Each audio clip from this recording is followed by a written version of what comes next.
Robert Tucker, Here. Dennis Barnum, Present. Ignacio Alegre, Sandy Anino, Present. Anthony Sandoval, Ana Jimenez Jami, Present. Jackie Razo Garcia, Present. Jorge Martinez, Ana Patricia Curiel, Present. Lucinda Solorzano. Here. Thank you. We have quorum. Okay, great. Let's do the Pledge of Allegiance. Sandy Barber, you want to lead us? I pledge allegiance to the flag of the United States of America and to the republic for which it stands, one nation, under God, indivisible, with liberty and justice for all. Thank you. We'll go on to public comments. Public comments are part of this meeting, and members of the public may only provide comments on items on the regular meeting agenda. Any public comments, Bianca? I do not have anyone. Okay, great. We'll go on to consent calendar. Items 1 and 2, which are the regular meeting minutes of October 13th, and excused absences. Are there any excused absences today, Bianca? We have 2. Okay. And they are, Oh boy. okay, we have 2. All right, we'll move Yes. on. Sorry. So the consent calendar, is there a motion to approve the consent calendar? Someone please make that motion. I approve. Motion to approve. Is there a second? Second. Any discussion? Not hearing any. All those in favor of approving the consent calendar, please say aye. Aye. Aye. Any opposed? Any abstentions? The motion carries. End of consent calendar reports. Let's start with the YSPN. Sandy?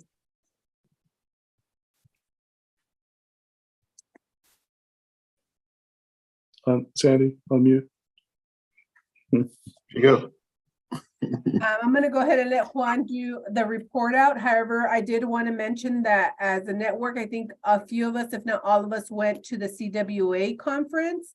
And so I welcome our providers to give feedback. I know I was able to get some great information on apprenticeship, and then also do some networking with regards to the CWA conference. I don't know how many of you, our youth attended, but hopefully our providers will give that report out also. Juan, do you want to go ahead and take over? Okay, let's see. Do I have the ability to share my screen? Okay, Yes, Juan. all right.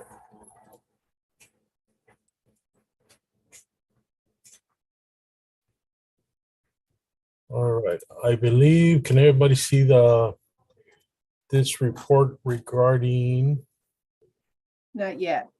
no? No, we still see you. Let me- It might be one of your other screens. You might need to, Is it there? nope. Really?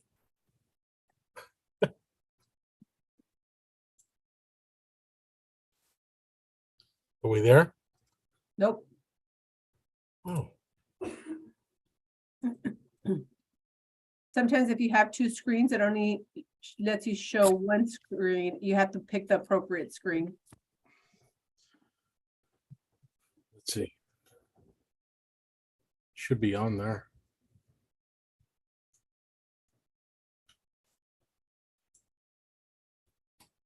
Are you still able to see us?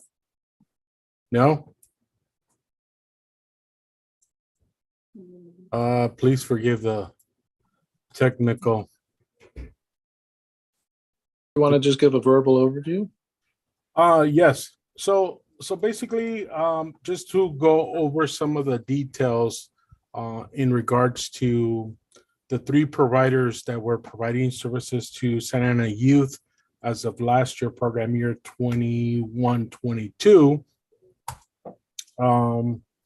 We have Conservation Corps, one of the providers, and as of June 30th of 2022, they had exited a total of 23 participants.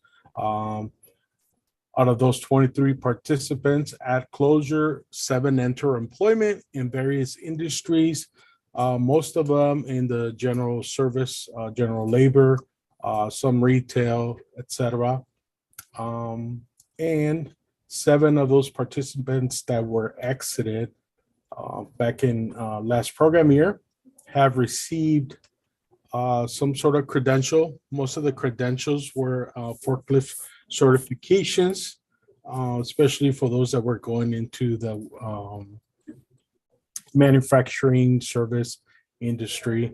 And that includes also some individuals, participants who were at time of enrollment, high school dropouts.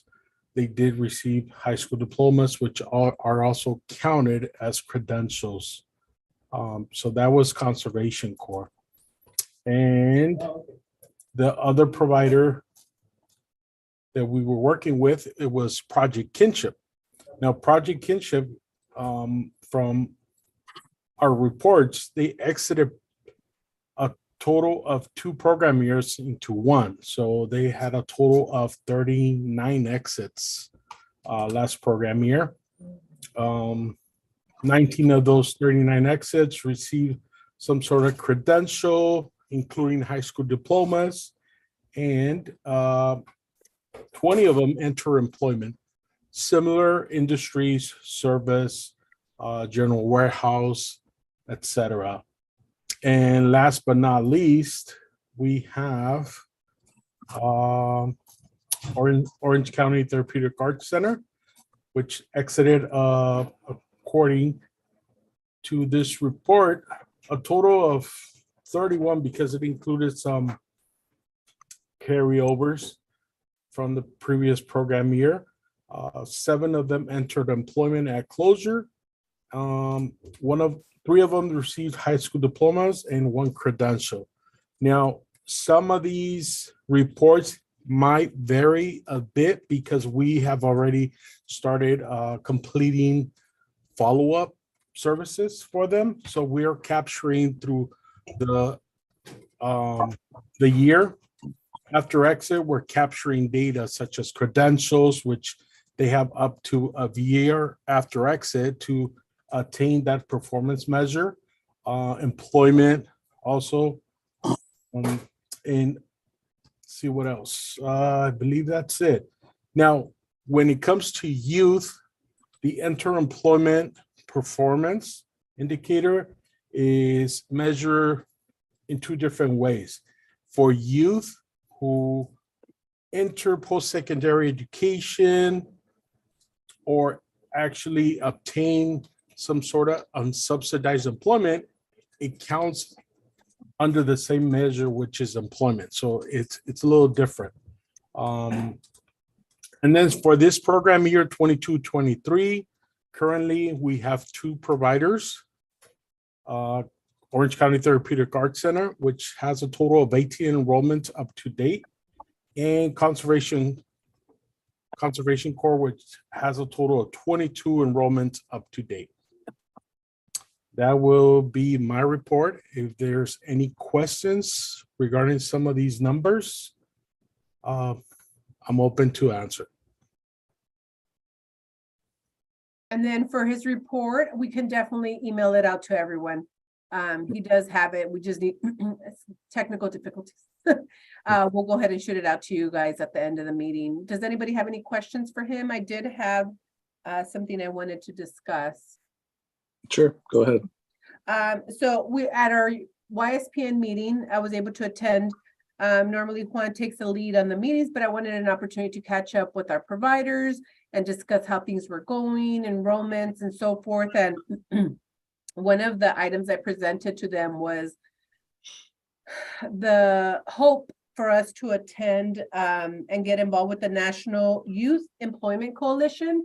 They're having a forum conference. It is in Indianapolis, so I don't know how feasible that is for all of us to go, or for some of us to go, or even for us to go. I know we have to get approval, but it's an opportunity for us, any entity actually that works with youth, to get information on best practices nationwide from programs in DC, New York, all around the country that are doing innovative things. I think our CWA conference, although it's very informative and it provides quite a bit of information, it is a bit more localized. And I think we're familiar, at least for myself, familiar with a lot of the practitioners that do attend. And so it's a bit of fresh air to hear individuals from other areas that we've never worked with, to see how they're doing things and how they're incorporating and working with new challenges that maybe COVID has brought upon, and or just the economy changing,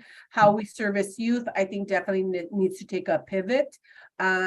Things have changed. The generation that we're currently working has changed. And I think I mentioned this before. I mentioned AI. I know Bob has mentioned AI. So if you guys would like to look into it for your own organizations and or share, please feel free. It's the National Youth Employment Coalition Forum. It's taking place in April in Indianapolis. We are working on becoming members because I think it has offered quite a bit of information and best practices. I've shot over quite a few trainings to our providers, our youth providers, including myself, for free workshops, webinars, trainings through the same organization that provide informative information. And hopefully our providers are taking advantage of it, because I think CWA and the state isn't offering the new trainings that they used to in the past, because I think we're at the tail end of our act that is our funding source or compliance guidance for our funding. And so that beginning, when we first get the funding, they start off with eligibility training and performance training and all these other things, which are still available, and they are available via webinar. I know quite a bit of our subcontractors have had a turnover in staff. So we want to make sure that they're most caught up to date on all the various trainings. And the beauty behind the new technology is that we are able to get these trainings for free, whether it's through CalJobs, whether it's through other avenues, on how to best provide services to the community. So I wanted to just share that with you guys. I know Juan's working really closely with them to still provide the technical assistance, but also want to address any of the turnover stuff that we've had with our providers, so that they're also up to date and getting trained with our various eligibility criteria or CalJobs or new best practices that are out there. So I think that's it for the YSP. And Juan, did you have anything else? No. Okay, let's go on to hear from the Orange County Children's Therapeutic Arts Center. Anna? So hi, everyone. I'm going to review our program summary. So can I become host just to share my screen, please? Dora, you are a co-host. Oh, okay. Thank you. I didn't realize I Welcome. could do that. Okay, so let me pull up this. So here are a chart for this year, our current year, 2022, 2023. Like Juan mentioned, we have enrolled a total of 18 participants. We have a few that are potential applicants, 2 that are might be really well for our program. But out of those 18, here's the chart. So 18 are basic skills, 5 have disabilities, 10 are of poor work experience, 3 are foster youth, 3 are homeless, and 2 are parents. And from these 18, 14 are out of school youth and 4 are currently enrolled in school. The ones that are currently employed, this is the areas they're working. So we have some in the childcare work field. We have some in digital media and arts. We have an IT department, and actually he's here today too. He's one of our success stories. We have a music teacher with the Santa Ana School District. We also have an office clerk, and we have a medical technician assistant. She's doing an internship at a clinical office. Wow. That's great. Yes. Yeah, they're doing really, really well. I think COVID, now that we're kind of going back into place, a lot of our youth are very active right now. And 17 out of our youth are receiving work experience. 2 of them are in high school still. 3 of them are enrolled in Santa Ana College. 2 of them are at Cal State Fullerton. And so carryover, so we have follow-ups, the ones from the year 2021 to 2022. 19 of them were of basic skills, 8 were disabilities, 17 had poor work experience, 2 were high school dropouts, 4 were parents, and 2 were foster. Very different from last year. But I would also like to now hand it over to Nick. Nick, are you there? Yep. Okay, so can you just share a little bit about what you do and what OCTAC has helped you with? Sure. Everybody sees me okay, right? We're all good? Yes. All right, cool. So hi, everybody. My name is Nicholas Munoz. I have been with OCTAC for about 10 months now. I actually rushed from school to arrive at this meeting right now, so I'm kind of like still, breathing in, relaxing. But OCTAC has been nothing but a blessing for me because before OCTAC, I was working standard teenage jobs. You can imagine it, retail, restaurants, amusement parks, all that sort of stuff. But I told myself that I needed something within my major. So as Dora mentioned, there are 2 of us at Cal State Fullerton. I am one of those. I'm currently a computer science major at Cal State Fullerton. I've been at Cal State Fullerton for 3 semesters. This is my 4th semester, so I'm a sophomore. And because of OCTAC, I have been able to not only work and gain some experience for computer science since I'm working in the IT related to it, but they've actually also helped me with some of the books here for youth employment. You're able to help me with my books, so I am able to take these classes and I'm passing everything. So everything is just super useful. This has made me want to pursue the career of going into computer science because knowing how an office space works at a young age definitely gains some sort of experience, especially going into future offices, because I've gotten contacts by Meta, by Amazon, by Google already wanting to pull me, but obviously I'm still in school, so I'm unable to do that. But when I do go into those sort of companies, I will then have workplace experience from here that'll just add on to better, I guess, annual pay, better resources, and all that sort of stuff. Open to any questions if anybody has any. Cool. All Well, right. thank you guys. Thank you, Nick. Okay, well, anything else from OCTAC? I'm guessing that's it. Okay, we'll go on to Orange County Conservation Corp. I'm sorry. I think we have one more participant. Oh, okay, please. Yes, I'm so sorry. Hello. Adriana, would you like to introduce yourself? Hi, my name is Adriana, and I work in the front desk as a receptionist. OCTAC has helped me a lot. I just joined the youth program this year, but I used to come to the classes for early child development, which I really enjoyed. They were great classes. This has helped me with work experience. It has helped me to know what I want in life. And it has helped me with my social skills because I get to talk to people every day on the daily. And it has also helped me a lot with my vocabulary. My English is not that well. When I first moved here, all I could speak was Spanish. So it has helped me with my vocabulary to be more formal and just try to be better in life. It has also taught me a lot with being patient.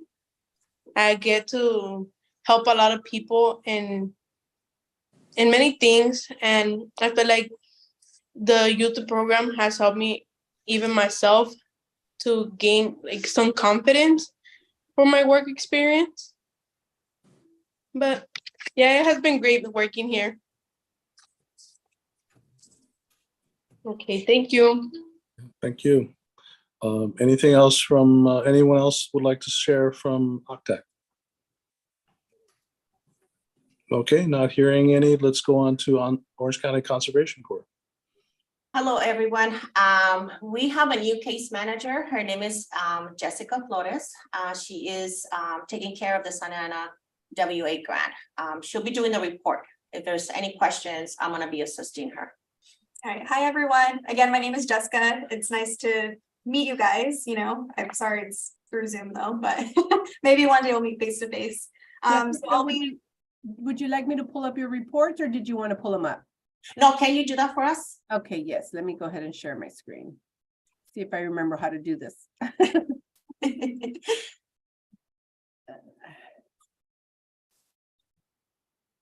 Is that the correct one? Yes, it is. Okay. Okay, so I'll be presenting for our active program year 2022 to 2023. So up to date, we have 22 enrolled participants. So with this program year, all 22 youth were basic skills deficient. And we also did have other demographic barriers. So we did have 5 who were high school dropouts. We had 2 who were offenders. We had 20 who had poor work history. We had 1 youth who were parenting youth. And we also had 1 who was foster youth. And we also had 16 of those participants that claimed that they were homeless, which, you know, we did see an increase from last program year as well. But from the basic skills deficient, yeah, you can see that.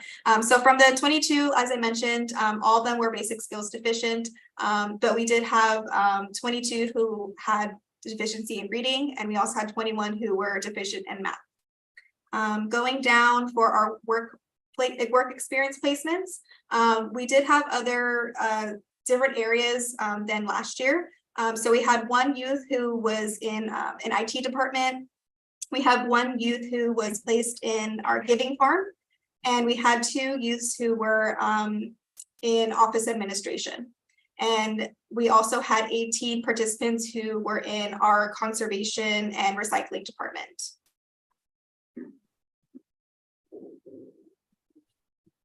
And scrolling down, I don't know if you can scroll down, Sandy, please. And the follow-up. Yeah, we're going on to the follow-up.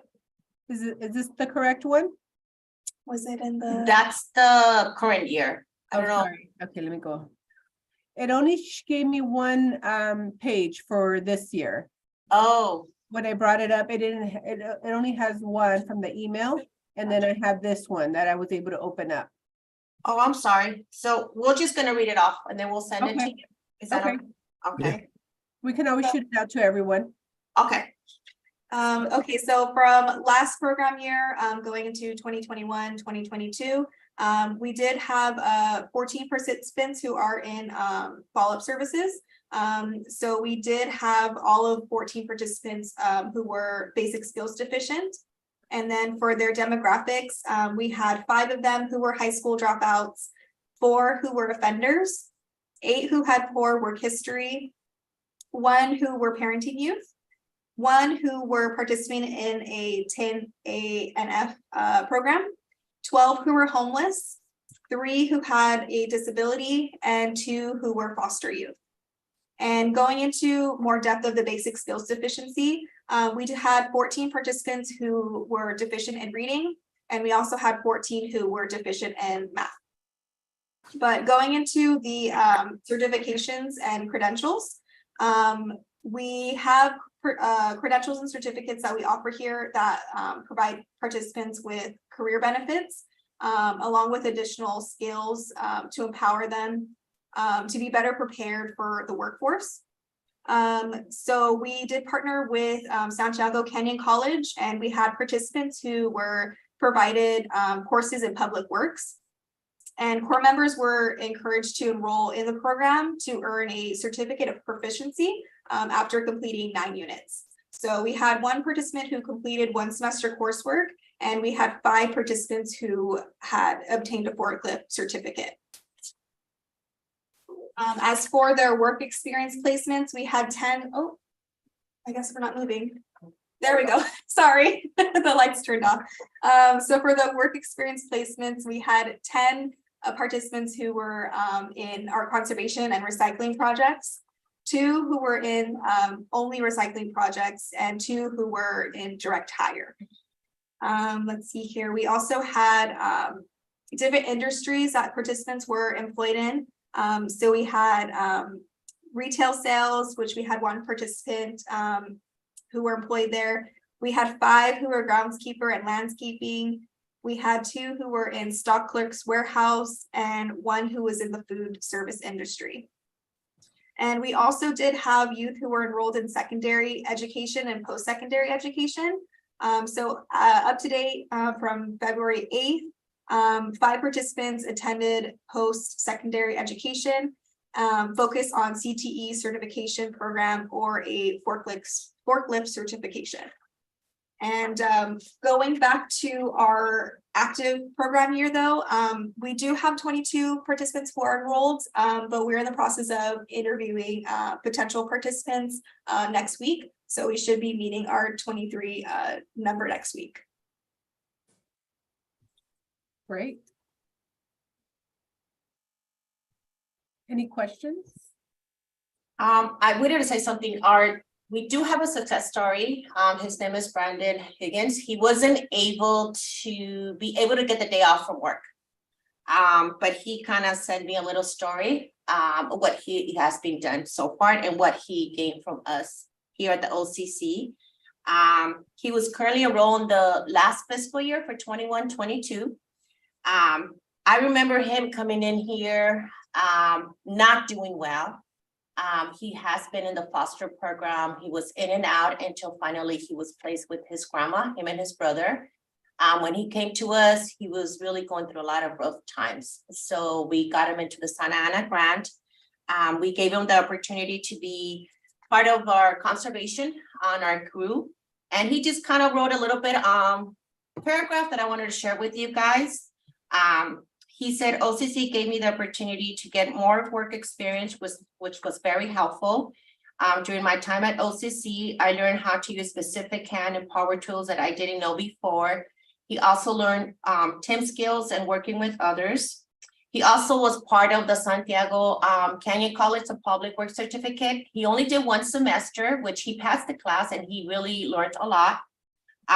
But he made other decisions. He wants to be an electrician now, which he is currently employed at Freeman Company. He's working in the electrical department as a material handler, but he's learning a lot of new skills. He is working closely with a lot of electricians, a lot of foremen, which he's learning. He's been there 3 months and he says that everything looks good. So within another 3 to 4 months, he might be offered the opportunity to be fully employed, and they will help him with his tuition. If he wants to go fully for electrician certificate. He also thanked OCC for the amazing support and while he was here. We still continue helping him. We're still connected with him. We still help him with other resources if he needs them. As right now, he's doing really great versus when he came here about more than a year ago. Any questions? No? Okay. Okay, thank you, Orange County Conservation Corps, for sharing the success stories and all you do for young people. Likewise, OCTAC and YSBN. Let's move on to staff member comments. Sandy. As you all are aware, we are still working with our RFP and the proposals that we received in. There was a little hiccup, but we were able to start the process of reviewing the RFP. At this time, all of our rating committee, which is Bob, Sandy, and Jackie. I don't see Jackie, but I know she's on the call also, have been very instrumental. And hopefully all of you have received the packets with the 2 proposals. We did receive 2 proposals that are getting reviewed. Our anticipation of looking at them and going over them is going to start. They have already received them, but we will be going over them on February 16th. To see what questions we have and talk amongst ourselves to make sure that we look at any questions we might have that we can help each other answer, and then also set up an opportunity to potentially interview the proposers if so need be, if we need any clarifications, if we want additional information, or an opportunity for them to ask us certain information, etc. So that should be happening in, I believe, February 23rd, 24th, but I am going to work with the rating team to see if that time frame and what time frame would work best for the proposals. So I will keep you guys posted. We are still on track to bring them to the youth council for final for recommendations to our workforce development board at our April meeting, so that then they could go to our workforce development board in May and have them ready for city council final approval in June. So it is a bit of a process. We always have the opportunity, if we like all of them, to keep both of them. If we like one of them, to keep one of them. If we decide as a rating team, we'd like to see more and maybe put it back out there, there is still that option for us to put the RFP back out there to see if we can get additional proposers to submit proposals. So I will definitely make sure that I keep you up to speed on where we at. If you guys at any point have any questions with regards to the process, we're always open. I'm always open to answering any questions with regards to that. So please feel free to reach out to me. I don't know if Bob or my rating team has any questions with regards to where we're at right now. No. No, No. no. I think that's it for right now. We are still. I had a question, Sandy. Sorry, it's Lucy. Oh, Lucy. Yes. Are you able to share who the two proposals are from? I think so. It's higher for one, I believe, is one of them. I want to make sure I'm not messing up the name. And then, of course, Orange County Children's Therapeutic Arts Center. So those are two proposals that we received. In the past, I know there's a lot of funding out right now in the community. A lot of opportunities with incarcerated youth, a lot of opportunity with disability, homeless, and so forth. WIOA is a great program and funding stream, but it does require quite a bit of strings attached to it. And so it's not, I'm not going to say it's the easiest, because it's not, but it does require some knowledge and oh, somebody have a question? No, it does require a bit more. So that could be part of it too. I know when there isn't as much funding out there, we do get more proposals. But again, it might just be, it was the holidays and that's the case, or who knows? But we're just as excited about the two and reviewing them to see what they have to offer, any changes from our current providers that can add to what we've been providing the last 4 years. So I'm excited to finish reading them and be able to work with the team to see what their thoughts are. Thank you. Let's move on to Youth Council Committee member comments. Anybody from the Youth Council would like to share anything, please do.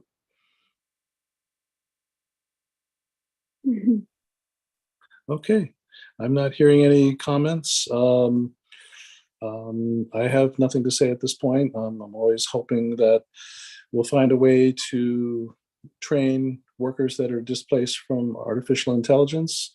I know there's news about Chat GPT in the school districts. Students using artificial intelligence to write papers, and school districts using software called Turnitin that's tracing students that are using that. It's getting interesting. So, Wow, you're gonna have to share that information with me, Bob. That sounds. Yeah, so if a student if they think they're using Chat GPT or something to write a paper, the software districts have to buy $17,000, and they're using it because it can trace on the web who's using it for what. Cat and mouse with artificial intelligence, who knew? So anyway, thank you, everybody. With any other comments from anybody? I did. I wanted to add, obviously you guys are aware of our Say Employment program and our California for All. We are still enrolling. We're plugging away. So if you have any youth that are interested in paid work experience, that are in school or out of school, I know we wanted to make sure to complement this program with in-school youth. We are starting definitely our summer enrollment. We have already started to launch our aquatics program. So if any individuals are interested in becoming lifeguards, 16 to 30 years old, please have them reach out to us to apply for our California for All program. We're paying $17 an hour for lifeguards up to 700 hours. They're getting trained in CPR, safety, lifeguard certificates, and amongst a few other stuff. They'll be getting their uniforms and swimsuits and safety gear to become lifeguards for the city of Santa Ana, with the potential of getting hired on after the fact. We are also looking for program leaders for our aquatics program that will help with the cashiering at the various pools in the community. In helping the facilities. We're looking for pool technicians that'll help with the pool cleaning and what have you in the various pools in the city. So again, they don't have to be professionals in this. This is something that the city is willing to train. We're going to have professionals come out there to certify them so that they do feel safe and are able to be a lifeguard and or any of the other positions for the city of Santa Ana within our California for All program. So please spread the word. I am happy. I will shoot out our flyer for that program in addition to our say in California for All so that you guys can share. The California for All program sunsets in April of 2024. So we do have time, but I want to make sure we have them, our lifeguards, trained as soon as possible. And we have those trainings coming up in the next 3 months. That's it for me. Okay, other comments from Youth Council? Yeah, I had a comment or a question Please. about the program, the California for All. So I recently listened to a radio station and they were saying that some cities were hiring people who were not certified lifeguards. So is that the case also here in Santa Ana? Because there's a shortage and so they're willing to train them with no prior experience. So they do have to still pass a lifeguarding and be able to do the things that a lifeguard needs to do to save a person in the pool. So we are looking to our swim teams in high school, but they are going to get certified in everything. And I forgot the training because I don't have it in front of me, but even how to use the, I want to say defibrillators, but the ones that and CPR and everything that's needed. I don't know all of them, but there is a certified trainer that is a certificated individual who is trained to train lifeguards so that they are prepared. They're not going to put anybody out there that is going to put anybody in danger. I mean, that's just a huge liability for the city. But they need to train sufficient amount of individuals because lifeguards are somewhat seasonal.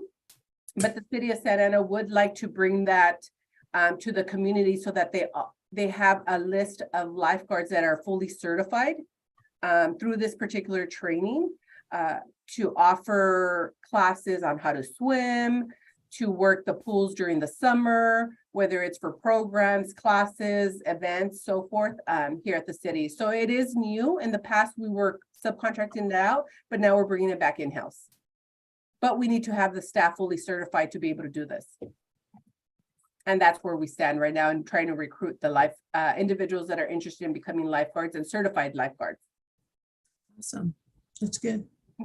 Okay, other comments from Youth Council committee members? Okay, not hearing any, we will adjourn to our next meeting. Will be April 13th, 2023 at 4 p.m. Is there a motion to adjourn? Motion moved. to adjourn. Okay, second. Second. All in favor? Aye. Aye. Okay, meeting adjourned. Thank you so much, everybody, for your time. Thank you all. Thanks, Have Bob. a Good evening. Good night, everyone. Good night. Take care. Bye.